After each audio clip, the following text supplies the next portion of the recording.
forca dhe faktor politik, mediatik,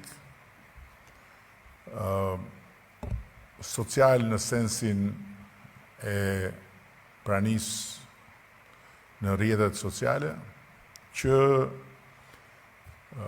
prodhojnë dhe shpërndajnë në mënyrë maramëndse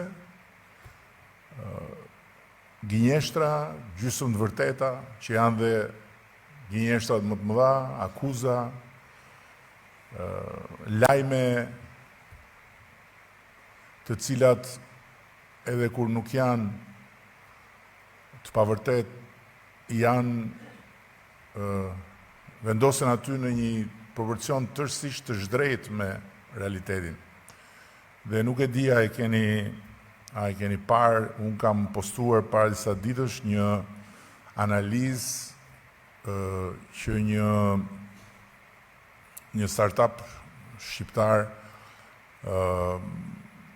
i ka bërë përmes inteligjencës artificiale 66 ditëve të fundit në media tradicionale, televizione dhe në mediat online, portale. Të gjitha artikujve të shpërndarë dhe të gjitha fjalëve të thëna. Dhe nga njëra anë është një analizë ose një pasqyrë më saktë që tregon diçka shumë pozitive për ne, e cila rrëzon çdo lloj legjende urbane të sajuar me vite dhe të shpërndar edhe botërisht se Shqipëria është një vend mediash të kapura. Partia Socialiste duhet të motivohet fort dhe duhet ta ndjejë shumë fort përgjegjësinë që të mbajë mbi shpatulla këtë proces. Pse? Pse u lemeris dynjaja, u blokua negociatat,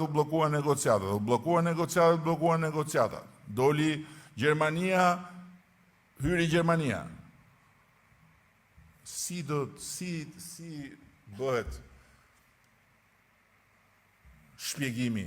Shpjegimi bëhet në radhë parë ne duke folur me ju dhe pastaj ju duke folur me ata, me të gjithë.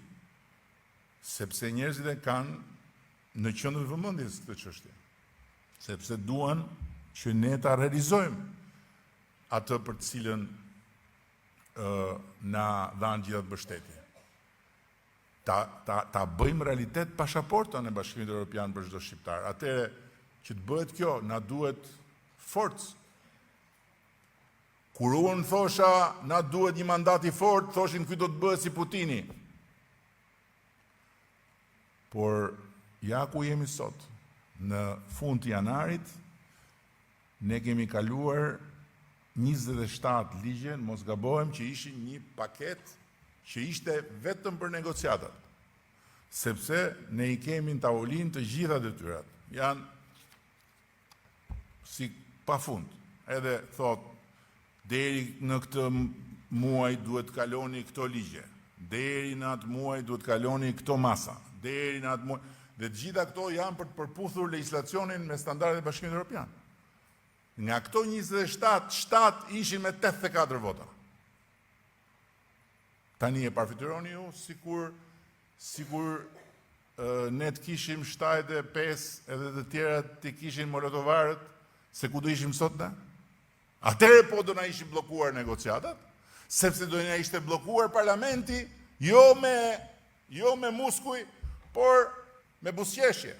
Duke thënë po më ne u japim votat juve, patjetër ne duam të shkojmë bashkë në Europë, por duhet një herë të tërhiqet narkoregjimi.